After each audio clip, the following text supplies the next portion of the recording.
ओम ब्रह्मा मुरारी त्रिपुरांतरकारी भानु शशि भूमि सुधो बुधश्च गुरुश्च शुक्र शनि राहु केतव सर्वे ग्रह शांतिकरा भवन्तु। नमस्कार, स्वागत है आपका आचार्य वाणी में। मैं आचार्य डॉक्टर विक्रमादित्य आपके साथ हूं और आज का विषय है राहु। तो राहु का महापरिवर्तन होने वाला है मई के अंदर, 18 महीने के लिए होने वाला है, यानी मई 2025 से लेकर जब दिसंबर 2026 तक, इतने बड़े समय के लिए राहु बड़े महत्वपूर्ण भाव में आपके लिए जाने वाले हैं। इस वक्त चतुर्थ भाव में चल रहे हैं। चतुर्थ भाव सुख का है और बाई चांस जो जहां चल रहे हैं वो अपने वहां सहज नहीं है राहु, वहां भ्रम की स्थिति उत्पन्न करते दिखाई दे रहे हैं। सुख में भ्रम की स्थिति उत्पन्न करते दिखाई दे रहे हैं, आकांक्षा को बढ़ाते दिखाई दे रहे हैं, मन में ऐसी इच्छा उत्पन्न करते दिखाई दे रहे हैं। राहु जहां इस वक्त चल रहे हैं कि मकान, सुख वाला भाव, यानी अपनी औकात से बड़ा सुख प्राप्त करने की तरफ आपको अग्रसित करते दिखाई दे रहे हैं। छोटी मोटी गाड़ी, छोटा मोटा वाहन सुख आपको सुख नहीं देगा। आपकी होगी सामने कोई बड़ी लक्सेस जा रही है, मर्सिडीज जा रही है, मेरी क्यों नहीं है। ये धनु राशि वालों के लिए इस वक्त स्थिति दिखाई दे सकती है, मनोमस्तिष्क में उत्पन्न हो सकती है। सामने वाला बड़ी पोस्ट पर बैठा है, बड़े सुख वाले स्थान में बैठा है, मकान में तो बैठा है, लेकिन बड़ा मकान मेरा क्यों नहीं। ये भाव जो राहु है वो कहीं ना कहीं हो सकता है। और अगर राहु बहुत नेगेटिव हो गया, आपकी कुंडली में नेगेटिव है, तो हो सकता है कि कोई ना कोई चाल दुस्साहस कर उस चीज को प्राप्त करने के लिए हतोत्साहित आपको, यानी आपको ऐसा कर सकता है, दुस्साहस करने का कार्य भी गलत रास्ते की तरफ भी प्रवृत्त कर सकता है। और वो कहीं ना कहीं यदि हुआ, देखिए राहु कारण क्या है कि राहु बृहस्पति की राशि में इस वक्त चल रहे हैं।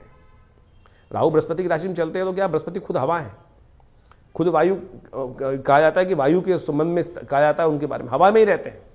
और ऐसे में राहु भी वहां पर चला गया है तो भ्रमात्मक स्थिति उत्पन्न कर दिया है राहु ने वहां बहुत ज्यादा। अब जब राहु परिवर्तन की तरफ जाएंगे 2 मई 2025 में, तारीख 18 मई को शाम को करीब 5:08 के आसपास राहु परिवर्तन की तरफ जाएंगे। अब ये परिवर्तन का जब योग बनेगा तो आपके लिए बहुत महत्वपूर्ण होगा। तृतीय भाव में कौन सी राशि है? शनि की राशि है। और शनि जैसे हैं वैसे ही राहु है। यथा शनि तथा राहु का प्रभाव कहा गया है कुंडली के अंदर, ज्योतिष का सिखाया जाता है तो इस भाव को कहा जाता है। और ऐसी राशि के दृष्टिकोण से ये बड़ा महत्वपूर्ण रहेगा आपके लिए। नए संपर्कों का इजाफा देने के योग बनाएंगे। नया साहस, तृतीय भाव साहस का मालिक है, तृतीय भाव पराक्रम का मालिक है, तृतीय भाव पार्टनर का मालिक है। तृतीय भाव विशेष तौर पे समझें तो कई कारणों से बहुत सुंदर भाव माना जाता है और उस सब तृतीय भाव का प्रभाव जो है नए दोस्ती करता दिखाई दे रहा है। लेकिन साथ साथ राहु का जो प्रभाव है, यदि नेगेटिव प्रभाव में फंस गए, वैसे आमतौर पे तृतीय भाव में राहु नेगेटिव नहीं होता है, लेकिन राहु का स्वभाव ही ऐसा है कि वो नेगेटिव की तरफ आकर्षित होता है। जो क्या होता है ना, जिस प्रवृत्ति का आदमी होगा उसी तरफ तो आकर्षित होगा। अब राहु कई बार क्या हो सकता है कि भ्रम की स्थिति उत्पन्न कर सकता है, नेगेटिव भाव उत्पन्न कर सकता है। भाई बहनों में, कई प्रकार से पार्टनरों में, कई प्रकार के दोस्तों में, मित्रों में भ्रम की स्थिति उत्पन्न कर सकता है। दोस्ती में दरार भी डलवा सकता है, नए संपर्कों की तरफ पुरानी दोस्तियां तुड़वा सकता है। ऐसा ध्यान रखिएगा। अगर राहु के नेगेटिव प्रभाव में कई बार क्या होता है कि जैसे हवाएं बहनी वैसे बहते चलेगा। अरे ज्योतिष नहीं है ना, ज्योतिष दिखाता है, समझाता है आपको कि हवाओं के विपरीत चलकर भी सफलता प्राप्त हो सकती है। अब हवाएं आपको खींच के गड्ढे में ले जा रही हैं तो आपको गड्ढे में थोड़ी जाना है। अब एक रूल है कि हवाओं के अनुसार से चलो, हवाओं के अनुसार चलोगे तो बहते चले जाओगे। अब वो बहती हुई हवाएं ले जा रही हैं आपको खाई की तरफ, तो क्या खाई में जाके गिरना है? तो वो सिद्धांत वहां कहां के लिए, उसमें बुद्धि लगाने की आवश्यकता है। तो राहु जो है हो सकता है कि भ्रमात्मक स्थिति उत्पन्न कर दे आपके मनोमस्तिष्क में। तो ये भ्रम की स्थिति, राहु का नेगेटिव प्रभाव, पॉजिटिव प्रभाव दोनों हो सकता है। तो ये 18 महीने का जो राहु का प्रभाव है, जो मई 2025 से आरंभ होगा, 2026 दिसंबर तक चलेगा, ऐसे में राहु के इस प्रभाव को आपको समझना पड़ेगा। राहु अद्भुत रूप से साहस देने के योग बनाएगा, साथ साथ नई चुनौतियों को सामना करने के लिए प्रेरणा। अभी हमको आपको कथा सुनाने वाले एक कि राहु की उत्पत्ति कैसे हुई। राहु ने अमृत पान करने के लिए कितना बड़ा दुस्साहस किया। तो राहु वो ग्रह है कि अपने एम्स, ऑब्जेक्टिव्स और साथ में उस गोल को प्राप्त करने के लिए ये न के न प्रकारेण, किसी प्रकार भी उस मार्ग के गंतव्य पर जाने के लिए कार्य कर सकता है, दुस्साहस करा सकता है, साहस में दुस्साहस में परिवर्तित कर सकता है। अब इसमें आपको अंकुश लगाने की जरूरत होगी। इसमें यदि आपने अंकुश नहीं लगाया तो समझ लीजिए कि राहु का नेगेटिव प्रभाव आपके जीवन में हो सकता है। राहु की दृष्टि कई ज्योतिष में कहा गया है। देखिए, इस पर बोलने के लिए बहुत कुछ है, इसे समझें। राहु का नेगेटिव प्रभाव में यदि फंस गए तो क्या होगा कि भाई बहनों में कुछ ना कुछ क्लैश उत्पन्न कर सकता है। नई दोस्ती करवा दे, चलिए वो तो समझ में आते, पुराने दोस्त चले गए, लेकिन भाई बहन तो भाई साथ में है, उनके साथ मतभेद उत्पन्न करने के योग दे सकता है। अरे उसने ऐसा कर दिया, उसने ऐसा, राहु बड़ा कान का कच्चा ग्रह माना जाता है।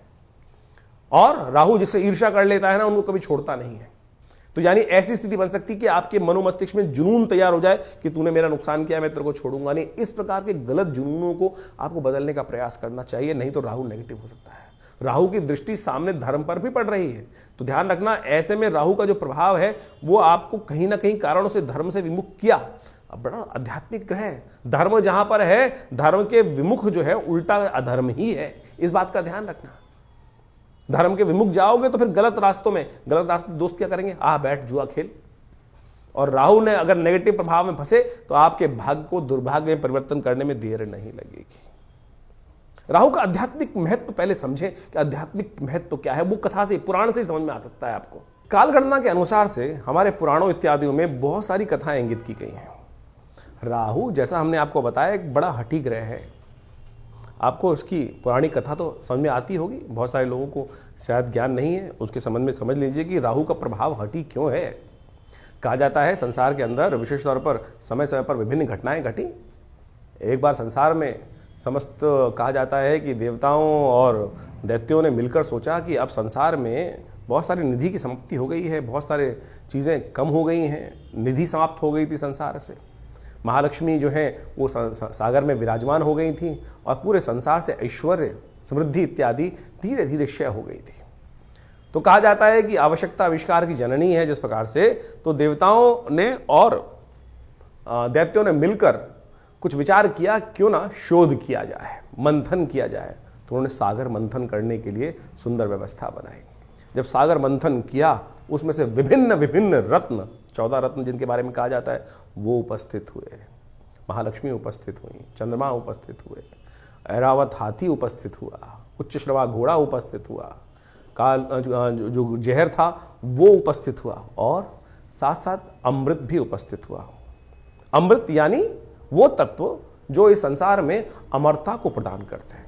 हम सब मानव हैं और हम सब की इच्छा क्या होती है, किसी प्रकार भी संसार में मृत्यु लोक में आने के बाद जाए ना, अमृत तत्व तो किसी ना किसी प्रकार से मिल जाए। देवताओं और दैत्यों में भी यही बहस की मुद्दा बना। अमृत तत्व निकला जब मंथन से। रिसर्च करोगे तो कुछ ना कुछ, जब मंथन करोगे तो कुछ ना कुछ अमृत निकल के ही आएगा, कुछ ना कुछ लाभ प्राप्त होगा ही होगा। जैसे दूध को मथा जाए तो उसमें से मक्खन निकलेगा ही। हर एक की इच्छा होती है मक्खन को किसी प्रकार से उपयोग किया जाए, लेकिन जो ग्वाला होता है उसको निकाल कर बेच देता है, पैसा कमा लेता है उससे। उसी प्रकार से जब अमृत निकल कर आया तो अब देवताओं ने और दैत्यों में छीना झपटी शुरू हुई। और उस अमृत को प्राप्त करने के लिए कहा जाता है कि भगवान ने जब छुपा के बहुत दिन रखा गया, उसके बाद भी वो समाप्त नहीं हुआ द्वेष आपस में, तो भगवान नारायण उपस्थित होते हैं बीच में। और भगवान नारायण ने उपस्थित होकर सबको समझाया, देखो मैं बांटता हूँ, सबको इसको बांटने का प्रयास, सुंदर रूप से व्यवस्था बनाई।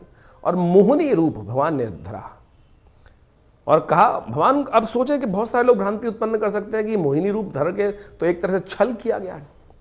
देखिए एक बात समझ लें, जिस बात को प्रतिपादित करना चाहिए, छल नहीं था, सत्य था। इसलिए था कि दैत्यों को अगर आप दे देते, गलत व्यक्ति के हाथ में अगर पावर दे दोगे, इस वक्त विश्व की सबसे बड़ी जो मिसाइलें हैं किसी गलत व्यक्ति के हाथ में आ जाएं तो वो क्या करेगा, विश्व को डरा धमका कर सब कुछ अपना वर्चस्व स्थापित कर लेगा। तो भगवान नारायण ने जो सुंदर व्यवस्था बनाई कि अमृत तत्व का उपयोग दैत्य किस प्रकार से करेंगे, देवता किस प्रकार से करेंगे, वो पहले से ही अच्छे से समझते थे।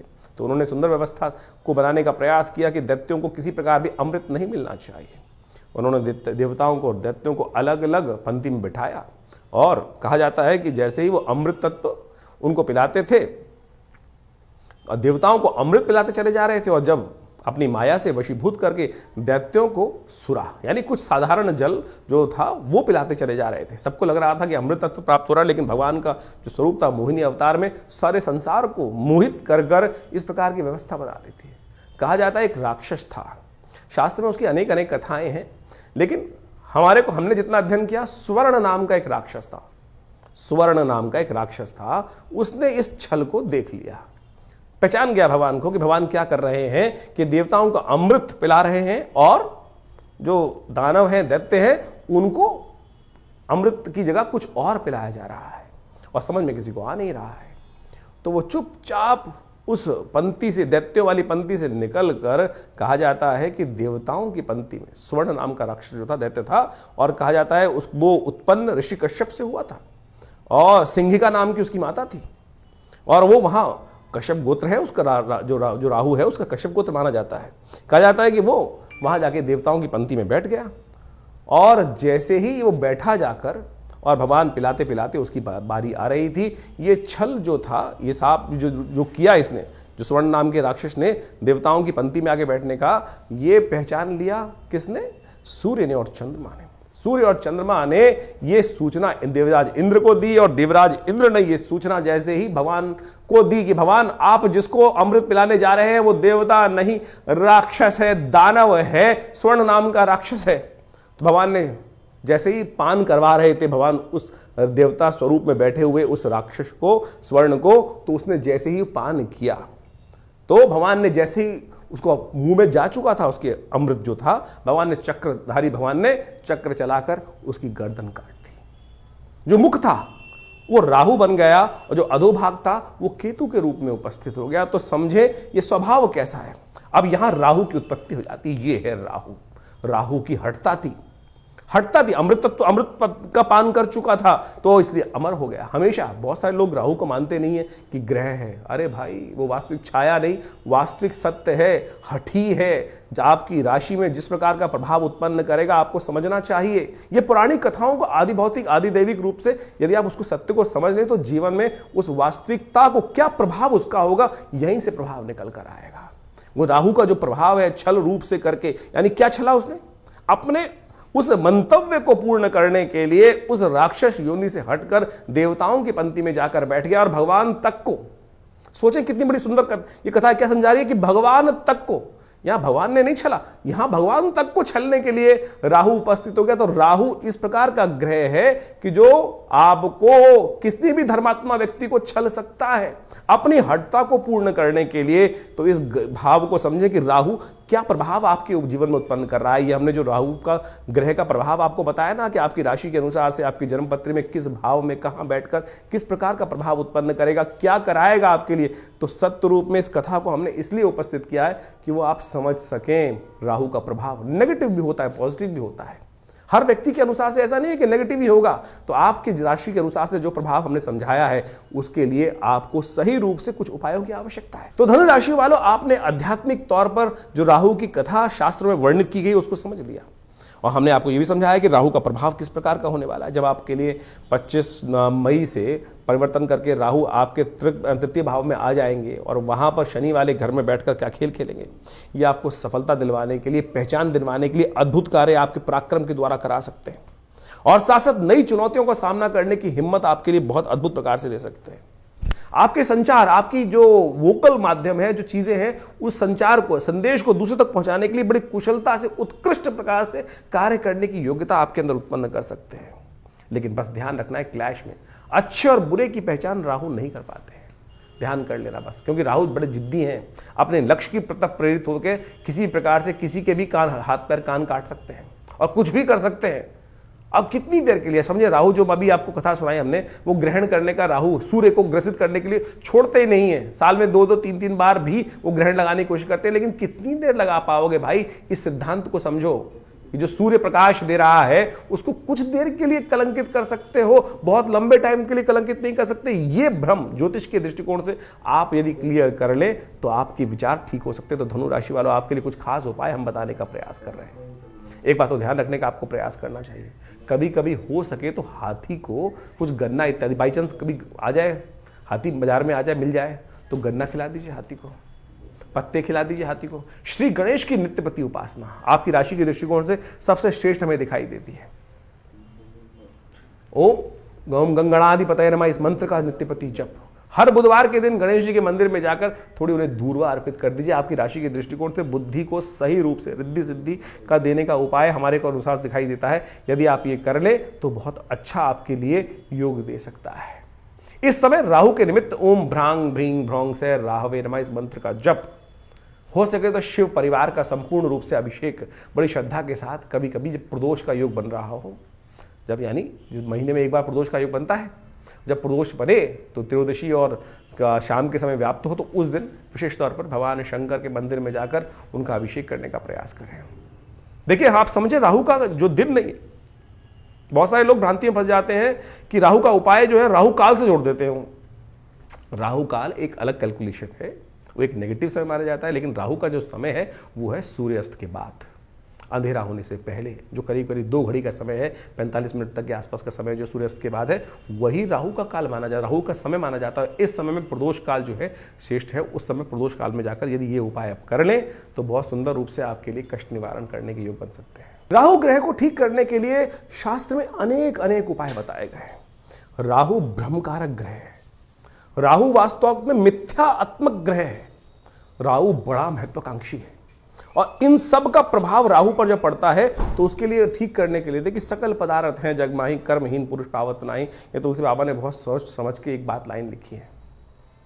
और उन सब उपायों को किस प्रकार से ठीक रूप से किया जाए, अब आपकी राशि के अनुसार से आपने राहु का पूरा प्रभाव समझा, कुछ विशेष उपाय भी किए, लेकिन कुछ जनरल उपाय भी हैं शास्त्र के अनुसार से। कुछ जनरल उपाय इतने बढ़िया रूप से हैं कि यदि राहु ग्रह के दुष्प्रभाव को ठीक करने के लिए, अब क्या है कि जैसे दवाइयां होती है, वो एक ही दवाई तो है नहीं कि एक ही दवाई को खाएंगे ठीक कर लेंगे।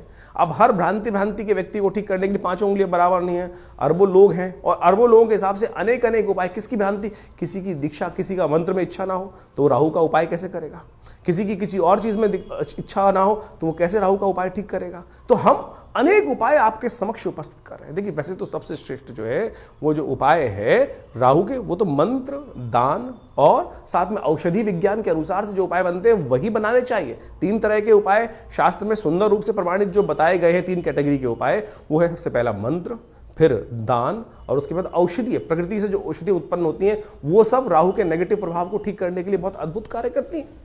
उन सबको सही समय पर सही रूप से कर लिया जाए तो बहुत अच्छे से लाभ मिलता है। सबसे पहले तो यह समझने का प्रयास करना चाहिए कि राहु हमारी कुंडली में नेगेटिव प्रभाव कर रहा है या हमारी कुंडली में पॉजिटिव प्रभाव कर रहा है। एक बात सीधी तरह से हम आपको सिद्धांतिक तौर पर समझा देते हैं। राहु का संबंध बिल्लियों के साथ होता है। देखिए, यदि आपकी कुंडली में राहु नेगेटिव चल रहा है तो देखिएगा आपके घर के आसपास या तो बिल्लियां रो रही होंगी, बिल्लियां लड़ रही होंगी, रात्रि में बिल्ली के रोने की आवाज़ आती है, बिल्ली के लड़ने की आवाज़ आती है, तो समझ लेना चाहिए आपका राहु का प्रभाव कहीं ना कहीं नेगेटिव चल रहा है। कहीं ना कहीं राहु का प्रभाव आपकी कुंडली में नेगेटिव है। और यदि आप अध्यात्म से विमुख हो रहे हैं, राहु का प्रभाव एक सबसे बड़ा है, राहु ग्रहण कारक ग्रह है। राहु सूर्य को भी ग्रसित कर लेता है, जैसे हमने आपको समझाया। नैसर्गिक दृष्टिकोण से सबसे ताकतवर ग्रह माना जाता है राहु ग्रह। कोई उसके आगे चलता नहीं है किसी का बस। यानी सबसे ज्यादा प्रभाव क्या होता है, सूर्य का ग्रह का प्रभाव होता है। सूर्य किसी हर ग्रह को अस्त कर सकते हैं, लेकिन राहु जिसको छायात्मक ग्रह रूप में माना जाता है, कई लोग तो मानते भी नहीं है। बहुत सारे लोग ये भ्रांति उत्पन्न करते हैं राहु ग्रह थोड़ी है, छाया है वो तो। अरे भैया, राहु का प्रभाव नैसर्गिक दृष्टिकोण से यदि आप पढ़ोगे, ज्योतिष की गणनाएं सीखोगे, तो सबसे ज्यादा नैसर्गिक दृष्टिकोण से बलशाली ग्रह जो है वो राहु ही माना जाता है। और कहा जाता है, जिस प्रकार समझें कि राहु सूर्य को भी ग्रसित कर लेता है। अभी हमने आपके समक्ष जो कथा उपस्थित करी, सूर्य राहु, जो राहु है वो सूर्य और चंद्र, क्योंकि उनकी आपस में परम शत्रुता है। राहु के 3 शत्रु माने जाते हैं वैसे तो। जी हाँ, राहु के 3 शत्रु माने जाते हैं, सूर्य, चंद्र और केतु भी, क्योंकि बिल्कुल उल्टा प्रभाव है। राहु के बिल्कुल स्वभाव से उल्टा प्रभाव है केतु की। हम कभी गणना करेंगे, बताएंगे आपको। लेकिन इस वक्त समझे कि जब राहु जो है सूर्य को ग्रसित कर लेता है, ग्रहण लगा देता है। जो सूर्य सबको अस्त करता है उसको अस्त कर देता है, फिर चंद्र ग्रहण लगा देता है, तो सबसे ज्यादा बलशाली ग्रह माना जाता है। तो इसका प्रभाव बिल्कुल अवश्य होता है हर व्यक्ति के ऊपर। तो इसके प्रभाव को ऐसा हल्का नहीं समझना चाहिए। तो इस प्रकार से बहुत सारे उपाय शास्त्र में वर्णित हैं, उनको हम आपके समक्ष रखने का प्रयास करते हैं। उनमें से अनेक उपाय शास्त्र के अनुसार से कर सकते हैं। अब यह बात समझे कि जो किस प्रकार से कब किया जाए उपाय। देखिए, हर ग्रह का समय है, हर ग्रह की एक दिन माना जाता है। जैसे सूर्य का सूर्यवार संडे है, सूर्य रविवार उसको बोला जाता है, चंद्रमा का सोमवार है, मंगल का मंगलवार है। इसी प्रकार से अब राहु और केतु का कोई ग्रह तो है नहीं, कोई समय तो है, कोई दिन तो है नहीं।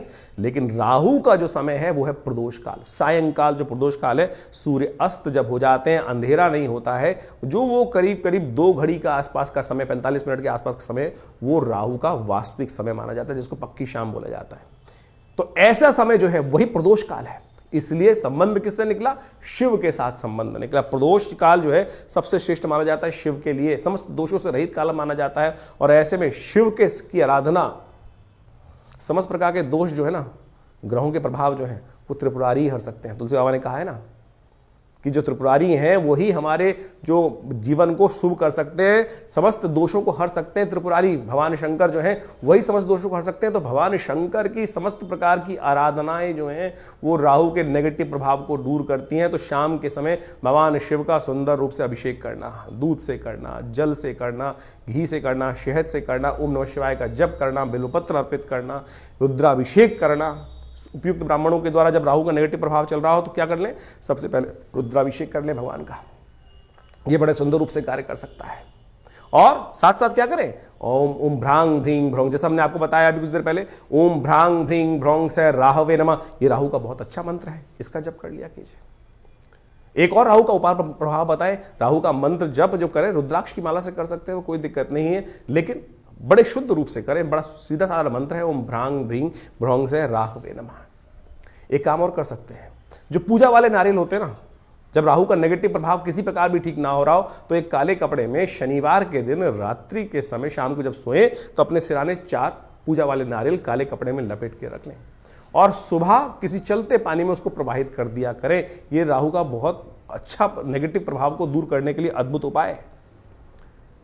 और साथ साथ एक उपाय और हम बताने का प्रयास करें, मां दुर्गा की सुंदर आराधना भी राहु के नेगेटिव प्रभाव को ठीक करती है।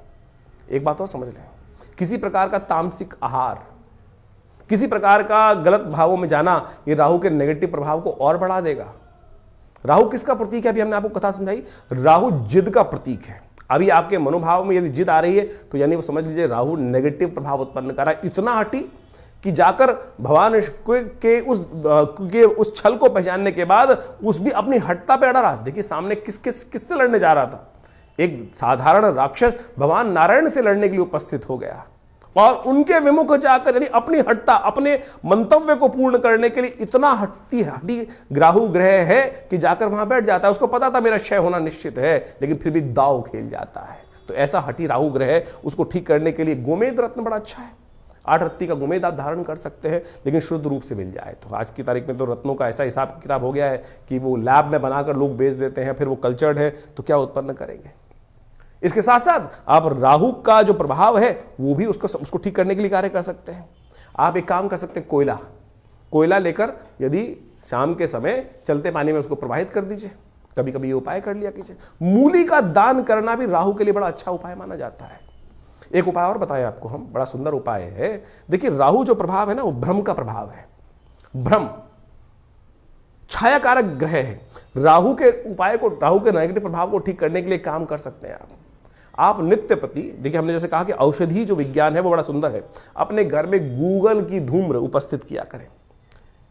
शाम के समय अवश्य काम करें कि एक कोयले का जो या लकड़ी का बना लीजिए कोयला, उसके अंदर हवन इत्यादि की सामग्री डालकर उस जो लकड़ी का कंडा है उसको रख लीजिए, या गोबर का जो विशेष तौर पर जो उपला बनाया जाता है उसमें आग लगाने के बाद उसके ऊपर थोड़ी सी गूगल अष्टगंध के अंदर आती है गूगल, एक पेड़ का गोंद होता है गूगल के पेड़ का, उसको डाल दिया जाए।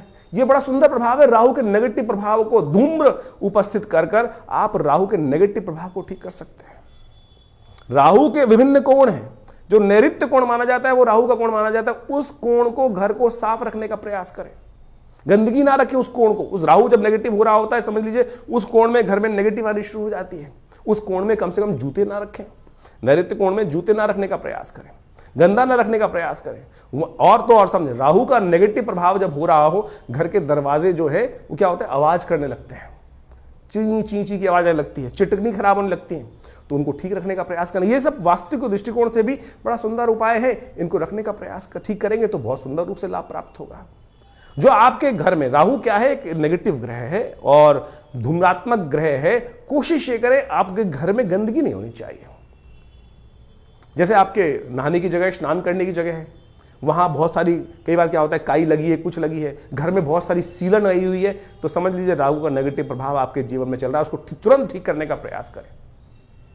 फटी हुई चप्पल पहन रखी है, ये राहु का नेगेटिव प्रभाव है। और अब क्या होता है कि व्यक्ति चलाए चले जाते, दरिद्रता को पाल के रखते हैं। तो ऐसे में उनको ठीक करने का आपको प्रयास कर लेना चाहिए। यदि इन सब चीजों को हमने जो उपाय बताए उनको आप कर लें। राहु का यंत्र अपने आप में बहुत जबरदस्त चीज है।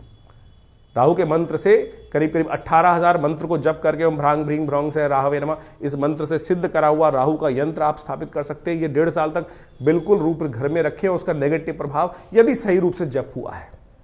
बहुत सारे लोग तो जप ही नहीं करते हैं, केवल लिया और आज की तारीख में बाजार में जितने मिल रहे हैं राहु के यंत्र के रूप में उपस्थित किया गया, वो केवल आकृति नहीं है, उसको जो जैसे आप मान के चले मूर्ति प्रतिष्ठा की जाती है मंदिर के अंदर, तो मूर्ति को प्रतिष्ठा करने के लिए एक पूरा विज्ञान है, उसके अनुसार से पूजा पाठ कर 10-12 दिन तक उसकी व्यवस्था की जाती है, तब वो प्रतिष्ठित होती है। उसी प्रकार से यंत्र भी प्रतिष्ठा करने की सुंदर व्यवस्था बनाई गई है शास्त्रों के अनुसार से, तब तो वो जागृत हुआ, नहीं तो केवल वो आकृति है, नहीं तो केवल वो कागज का टुकड़ा है या जिस पे भी बना हुआ है उसका टुकड़ा है। यदि सिद्ध राहु के यंत्र को स्थापित कर आप चांदी के पत्रे पर लगा रहे अपने घर के द्वार पर लगवा दें, तो राहु के नेगेटिव प्रभाव को ठीक करने के लिए बहुत सुंदर रूप से कष्ट का निवारण करने का योग बन जाता है। तो ये छोटे छोटे उपाय हम आपको बताने का प्रयास कर रहे हैं। एक काम और कर सकते हैं आप, तांबे के लोटे में जल रखकर रात्रि में रखिए और सुबह सुबह उसको किसी कटीले वृक्ष में डाल दिया करें। ये राहु के नेगेटिव प्रभाव को दूर करने के लिए सबसे अच्छा उपाय माना जाता है। वट वृक्ष का संबंध राहु के साथ भी माना जाता है। वृक्षारोपण, किसी देवस्थल पर जाकर आपके द्वारा कोई वट वृक्ष लगाएं और घर के नैऋत्य कोण की तरफ लगाने का प्रयास करें। घर के नैऋत्य कोण की तरफ यदि आप कोई ऐसा बड़ा विशाल वृक्ष लगाकर दूर, घर से दूर, पार्क इत्यादि में नैऋत्य कोण की तरफ चलते हुए लगाएं और उसको नित्य प्रति पोषित करें, तो ये राहु के नेगेटिव प्रभाव को ठीक करने के लिए बहुत अच्छा उपाय कर सकता है। सीधे साधे उपाय जो हमने आपके समक्ष उपस्थित किए हैं, ये करेंगे तो बहुत अच्छा रहेगा। सबसे बढ़िया श्रेष्ठ उपाय भगवान शिव की आराधना, तिलोदक, तिल के जल से तिल मिलाकर उसके द्वारा भगवान का सुंदर अभिषेक, भस्म के द्वारा भगवान का अभिषेक करना, ये समस्त चीज़ों से राहु का नेगेटिव प्रभाव, देखिए इतने उपाय हमने आपको बताए, इनको समझ लीजिए, करेंगे तो बहुत सुंदर रूप से आपके नेगेटिव प्रभाव को ठीक करने के लिए राहु अद्भुत रूप से आपकी सहायता ही करेंगे, लाभ ही देंगे। तो ये आपने राहु का जो प्रभाव है आपकी राशि के अनुसार से समझा, लेकिन जन्मपत्री तो है, पूरे बहुत सारे ग्रहों का योगा योग का प्रभाव है, वो उसको समझना चाहिए। लेकिन एक स्पेसिफिकली ग्रह भी परिवर्तन कर जीवन में वारे न्यारे कर सकता है, इस बात को हमको समझना चाहिए। जन्मपत्री जो है बहुत ही वृहद वर्णन है ज्योतिष का, और उनमें अनेक योग आपकी जन्मपत्री में बने होते हैं, और जिनको विभिन्न शास्त्रों में पाराशर, जयमिन इत्यादि विभिन्न ऋषियों ने, विभिन्न संतों ने समय समय पर ज्योतिष के जो प्रकांड पंडित थे उन्होंने उपस्थित किया है। और उन सब ग्रहों की स्थिति को समझकर, यदि उन ग्रहों की स्थिति को समझें और उनका प्रभाव समझें और उसका प्रभाव हमारे पर किस प्रकार का होने वाला है, हम जिस वक्त जन्म लिए हैं, हमारे जन्मपत्री में जो ग्रहों का प्रभाव है वो किस प्रकार का है, यदि उसको सही समय पर समझ लिया जाए तो आने वाले समय को सही से समझकर जीवन के बहुत सारे कष्टों को दूर कर सकते हैं।